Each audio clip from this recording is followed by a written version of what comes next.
Hello and welcome to this week's episode of Checkpoint on Campus. I'm your host, Jacob Brothers, and joining me, as always, is the wonderful Erica Sadora. Erica, how are you today? I'm freaking great. How are you today?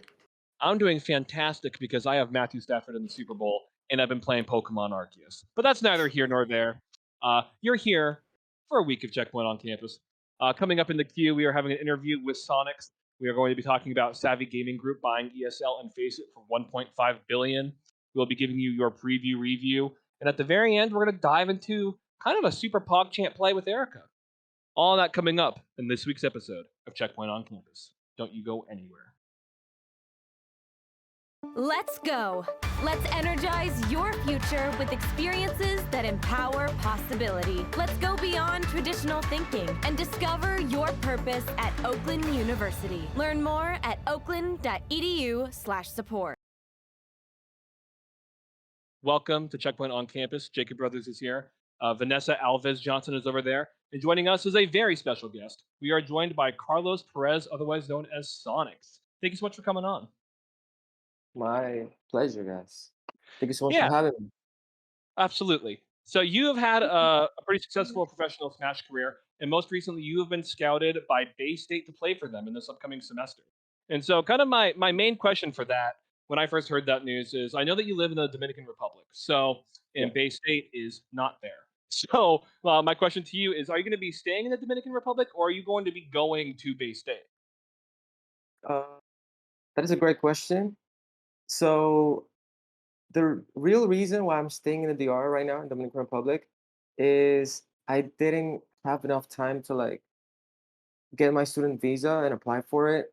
So we're kind of just, everything was in the air. Like it was basically a coin flip. Like, okay, so either I start now online or I wait until next semester and then I try to go like personally and live in Boston. And then there's also the fact that living in Boston is pretty expensive, right? As we all know. And I kind of just needed like that time and space to think about, okay, do I have the possibility of living in Boston? Is it going to be comfortable for me? And how would it work?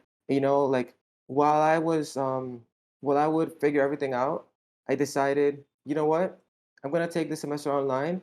And then depending on how it goes, depending on my possibilities, a couple months later, then I will decide whether or not I want to go live in Boston and go in person. But as of right now, I plan on doing online, at least Awesome. for this semester. Yeah. Do you think that being that far away will cause any difficulty on like a communications level, or do you think that everything should still kind of go according to plan as far as playing matches and talking to the school and all that? Everything's going perfectly so far. Like the communication's perfect. I have access to the whole esports team. They've all been super nice, super welcoming. They've all DM'd me or messaged me like, "Hey, if you ever need anything, just let us know." And whenever I do need anything, they respond within few minutes. They're always like right there when you need them. So shout outs to them, by the way.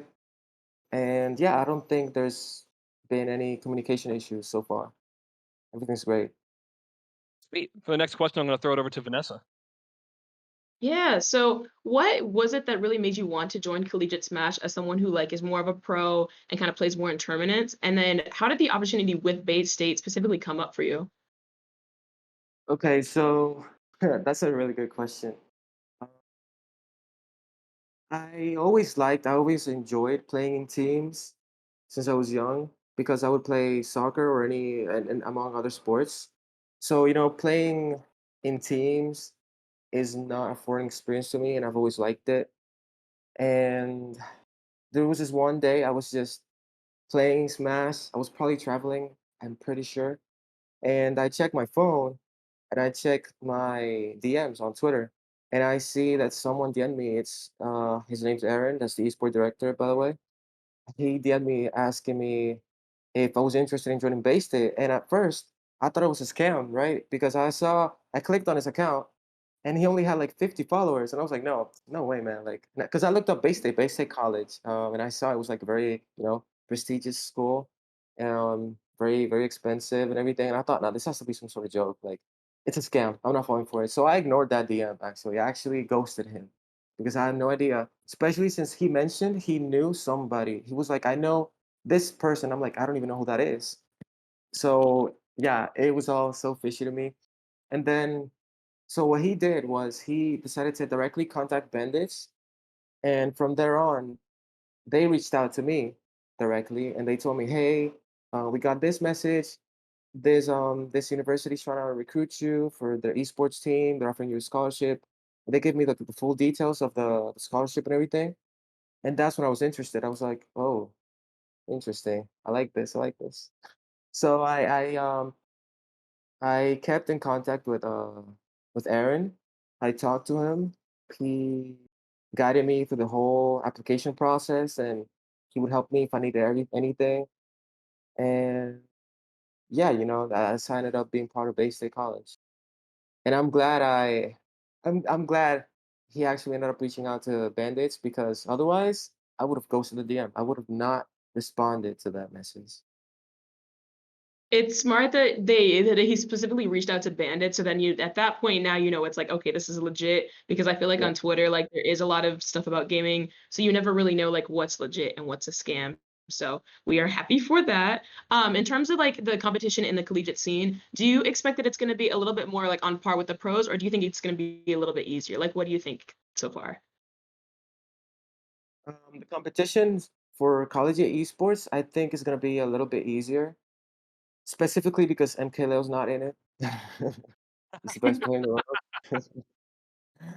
But, that being said, there's still some high quality players of all skill levels in the collegiate esports scene. For example, we have, Tony Pajamas at Bay State Esports. There's also, Flope. There's a couple of high level players in the collegiate esports scene. But it will definitely be a little bit easier, yeah, for sure. It's definitely gonna So be good you having a lot of that experience and bringing that in as well. Definitely, yes. So for Bay State in particular, there is a team of Smash players, correct? And you're just one of them. Is that right? Yeah, yeah, Okay. got it. So from someone coming up from the pros now being on college, is it gonna? Do you think it'll be more of a teammate kind of relationship, or do you think it'll be more of like a mentor, like, hey, you've done this well in these tournaments. Could you kind of help me with my game so that we become a better team overall? I think it'll be a little bit of both for sure because Aaron himself, he kind of told me the other day, for example, we had a crew battle and he told me not playing it. He was like, "We don't really need you this time around. We just want you to like be around and show some support, to the team." But for the most part, and he also told me he reached out to me saying, "Hey, I was wondering if you could practice with the boys sometime. They would really appreciate some help." And that being said, at the same time, I'm still part of the team. I'm still going to play in future crew battles and do my best that I can. And I still play a role of, player. Like I'm not just a mentor. Yes, I can mentor them because I have more experience than they do for the most part. But I'm still their player and I'm still going to show up for the crew battles and the tournaments. Fantastic. Last question before we wrap it all up. It's actually a Smash question because you have a piece of my heart. You don't know it because I am a Sonic main as well. Oh Uh, yeah? oh yeah, Sonic's Awesome, my man. guy, and Oh, he's so fun to play in the game. So my question to you is, do you feel like being a Sonic main kind of gives you the advantage in higher level play? Because I know that Sonic is not classified as S tier, but is an A tier, so is not played as often as the S tiers. So do you think playing a character that I guess your opponents would not go up against as often gives you an advantage in your matches? definitely, yeah. Definitely. I feel like there's times where I win my set or a game, and I feel like, my opponent didn't really know the matchup, didn't really know what I was doing or how to deal with it. So there's definitely times where I feel like, man, this guy had no idea what to do against Sonic. That being said, I'm not complaining. I'm not complaining. I win. But, sometimes I do think to myself, like, wow, man, I wonder what would have happened if he did know the matchup. Because sometimes it's too easy and it's like, I wanted a challenge. I didn't want to lose, but I wanted a challenge, if that makes sense. Yeah. And yeah, but at top level specifically, most people do know the matchup. And I noticed they learned it throughout quarantine. They were kind of forced to, because there were a lot of Sonic mains playing Wi-Fi, and like Wi-Fi was basically Sonic land. Uh, so they were kind of forced to play the matchup. Because I remember playing, for example, I think it was Ling Ling, the Peach main. I played him before quarantine. I played him at SmashCon, and I absolutely destroyed him. Like I'm talking, it was a wash. It was a money match, it wasn't a tournament, but still. And then throughout quarantine, we still played here and there. We played in tournaments, and I would win. I would beat him. But then by the time COVID was pretty much, stable, and offline events returned, we played at CEO, and I lost to him. Like he actually beat me at CEO offline, which was kind of a surprise to me, considering I had beaten him about like what 20 sets in a row. So it was pretty shocking to me, and I could tell he learned the matchup. Like he was playing a lot differently than what I remembered. Right. Well, going into college, we'll see how that goes. Maybe the adaptation is carried down there as well. But Carlos, thank you so much for coming on. It's been an absolute pleasure. We wish you Definitely. the absolute best as you play for Bay State this year, and hopefully we see some freaking frags, man. Yeah, for sure. Thank you so much for having me. Absolutely. Coming up next, we're going to be talking about ESL buying FACEIT after this. Welcome back to Checkpoint on Campus. Jacob Brothers is still here. Eric Isadora is still there. And we are talking about Savvy Gaming buying ESL and FACEIT for $1.5 billion. For the whole rundown, we throw it to Jose Ruiz Lopez. Hello everyone, my name is Jose, and in the past few weeks, we've seen big acquirings of esports and gaming organizations. Savvy Gaming Group buying ESL and FACEIT, the administrator of CSGO and other leagues, for $1.5 billion is one of them. The two organizations are now ESL FACEIT Group, or EFG. And according to the newly established EFG, their objective is to provide end-to-end solutions for players, publishers, developers, and partners. Now, if it's a little unclear what they intend to change, you're not alone. However, SGG, and for that matter the newly formed EFG, promises to give more details later on. Brian Ward, Chief Executive of SGG, stated, "With our investment, ESL FACEIT Group will be able to accelerate their development of an unrivaled experience for players and fans." How will it affect the CSGO, LOL, Rocket League, Rainbow Six Siege, and other leagues that FACEIT and ESL administer, we're not completely certain about. But we've already seen some repercussions from the merger. Many figures like CSGO commentator Vince Hall have reacted to the merger with mixed feelings. But more on that in the weekly preview for CSGO. Thanks for that, Jose. I find this story fascinating because I've watched a lot of Counter-Strike in my day, and so I'm very familiar with ESL and FACEIT. ESL basically organizes the giant tournaments, and FACEIT does the actual competition operation, to where the Counter-Strike players go into FACEIT to be paired with people on their level and servers that are better, and then those teams are ultimately, Astralis playing in ESL. And so theoretically, these two halves should go together very well. It's kind of surprising that these companies already weren't together to begin with. Now that they're together, it makes a lot more sense. And also, the group being called the ESL FACEIT Group, otherwise known as EFG, is a great acronym. You're like, oh yeah, the EFG this, EFG that. It's never going to go away. I love that. But kind of the more interesting part of this whole story is the Savvy Gaming Group. So the Savvy Gaming Group is completely owned by the Saudi Arabia Public Investment Fund, meaning that as a nation, Saudi Arabia said, "Hey, we want this," and that fascinates me because the job of the Savvy Gaming Group is to finance commercial projects to help the development of the Saudi Arabian economy. And so, Erica, my question to you is: when you hear all this information, where does your brain go? What do you think? I'm thinking we're gonna have a hunk of a competition with these organizations together because if they're like bulky already as is, imagine how I don't know what the festivities will be later on. I'm excited for it. But also this really paves, I don't know, some ground for more financial groups to back esports. And I think this is a really great way to allocate some funding, some sponsors, and a really great way for players to not worry about all of the business side or the financial side. So a little less off their shoulders. Do you know what I mean? Yeah, that's actually a great point. One thing that I think about is Face It now runs a lot of tournaments, both professional, but also, as we now know, collegiate. We have Jose talk about it all the time. They do a lot for Counter Strike. They do Rocket League. Face It has a bunch of different tournaments. And so I'm curious if one day we will see the collegiate season happen. And they go, okay, you are now, through our ESL connection, you will be playing on a stage. Oh, you made it to the grand finals? See you in Saudi Arabia, buddy. Like, it'll be interesting to see if that kind of a development happens. But time will only tell. Coming up next is going to be our infamous preview review after this.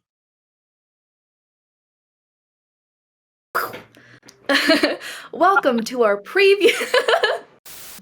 Welcome to our preview review. I'm Erica, that's Jacob, and today I will be talking about League of Legends. I always talk about League of Legends, but today is a really great day because Proving Ground has finally moved on to the finals. While my favorite team, Winthrop, did not make it. They really put up a really great fight. We are expecting 100 Thieves Next and Gold Guardians to be on the finals, and that fight is going to be, I don't want to say incredible, but it'll definitely make me nervous, a little nauseous, because I'm so excited for it. Hopefully no one else feels that way, but I'm excited for it. And obviously the CLOL, it's rolling, the ball is rolling, but regional have yet to begin. We are waiting for the Peach Belt Conference to start, and then we'll finally move into some CLOL season.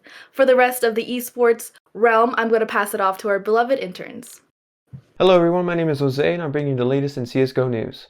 Starting off first, FACEIT official NAEU and SA CSGO Collegiate Championships start February 5th. These championships are made up of 3 separate tournaments in North America, Europe, and South America that will be held simultaneously. There will be a $50,000 prize, so get in on the action, gamers. The North American tournament starts Saturday, February 5th at 3 p.m. Pacific time. 34 teams will participate in this tournament, including MSU Varsity, UF Orange, UCR CSGO, and many more. And for those of you interested in what maps will be played, I got that for you too. Game maps include Dust 2, Mirage, Nuke, Overpass, Vertigo, Inferno, and Ancient. Rounds 2 and 3 will be on Saturday, February 12th and Saturday, February 19th respectively. Now to some other CSGO related news. Vince Haw, a CSGO commentator, has stated that he won't be working with ESL or FACEIT after Savvy Gaming Group acquired both last week. There are sure to be more details emerging, so I'll keep you updated. But that's been my CSGO rundown of the week. My name is Jose, and I'll see you next time. Hello, for the spring of 2022, the open qualifiers have begun for CRL. Because of the huge number of entrants from last year, these games were open for 2 whole days the last weekend. Over 400 teams fought each other off in double elimination matches. There were 8 pools for these teams to compete in, and they all fought really hard and gave it their all. In the Eastern Conference, the top teams were Northwood University, Stockton University, Seton Hall University, UCF Knights, St. Clair Saints Gold, Vespa, Akron Zips, and RIT Orange. In the Western Conference, the teams that triumphed were LSU, UT Arlington, Mizzou Gold, CSUF, Ottawa Braves, Missouri S&T, and Boys Blue State. For those teams that didn't make it to the top, they don't need to worry about anything because they got second open qualifiers coming up around the corner on February 6th. The top 32 teams, so top 16 from each conference, will see each other in the league play games later this month on whoever is the best during these games. The Overwatch Collegiate Championship Series 2022 is on the horizon. Sign-ups for the tournament end February 14th, and it's open to schools in both the US and Canada. Matches are set to start February 19th, but there's more Overwatch to watch until then. NACE Star League's Varsity Overwatch Tournament completed round 2 of its matches this week, with some of the match results being Bay State College 3-0ing University of New Brunswick, Harrisburg 3-0ing Lebanon Valley College, Northwood 3-0ing the Indiana Tech Warriors, and UT Dallas 3-0ing the University of North Texas Dallas. Make sure to stay tuned to NACE's Twitch and your school's Twitch to make sure you don't miss a second of the action. Monday saw quite a few brooms get brought out in the CCL, as Minnesota State University, Oregon, and Oklahoma State all swept their games 3-0. We also saw 2 bangers of matches in Bowling Greens versus Wright State and the Battle of California State Universities, Northridge and Long Beach. Both these games went the full distance, with Bowling Green and Northridge edging out their opponents on the final round of Map 5 to win their series 3-2. And on Tuesday, it was pretty much a cleaning day in CCL, as all but one of the 6 streamed games ended in a sweep. High Point, Penn State, Rowan University, UCF, and UT Chattanooga all won their games 3-0, and the lone game that wasn't a sweep saw FSU won 3-1. Thanks, guys. And do not forget that Halo is coming up. The registration teams have now been expanded to 84, and the tournament will be starting on February 8th. So if you want to get involved with that, sign up today. And that is our preview review. Coming up next, we're going to talk about kind of a PogChamp play in a British League of Legends championship. Coming up after this. Welcome back to Checkpoint on campus for the last time this week. Jacob is still here. Erica is still there. And as one GOAT retires, another one rises from the ashes. We saw kind of an amazing League of Legends performance recently, Erica, and I want you to tell me all about it. Okay, first his name is Klatisada, which is an epic name. It reminds me of a empanada and an empanada together, which makes me very happy. But basically, to make a really awesome story a little bit more less epic and less awesome in my words, he got 3 pentakills in one game. And while that doesn't seem like an enormous feat, it is actually an enormous feat. Klatisada is actually the highest ranking player in Sandstorm Red, which is the college he plays for and the team he plays for, and they actually dominated 38 kills versus 7 kills. So to say that 3 pentakills in one game is an understatement is, they did incredible. But the thing I am really excited about is the meta that's changing within the CLOL scene. This is not happening in America. This is actually British CLOL, so that's even more exciting. But before, we didn't allow champions like Viego, Gwen, and so forth to play. And now that Viego is actually in the scene, which is the jungle champion Klatisada played, it's really exciting to see how these students kind of mesh together and have that champion in a competitive scene. Normal games are a little bit more flexible with players because they're allowed to experiment with their champions, but when you use a fairly new champion in a game, that really calls for everyone else to keep up with what you're doing. So Viego getting those 3 pentakills was amazing, and I'm so happy to see that the British scene is actually going global now with their news, and I don't know, I say excited a lot, but I'm really excited to see what's gonna happen next. Thanks, Erica. Yeah, me too. I mean, I've never gotten a pentakill. I played like 300 hours of Heroes of the Storm, and I never got a pentakill. So to get 3 in a championship game just kind of seems obnoxious, and I love it. Hopefully, we see even more of that going on in the British realm, maybe in America. But if the Brits keep that, cool. As long as we see more pentakills, I'm a happy camper. But with that, that is our show. Thank you so much for watching. If you love what you see, check out more of our stuff at checkpointxp.com. And remember that we will always and forever, beyond plus ultra, you see the hand, we love you. Have a great week.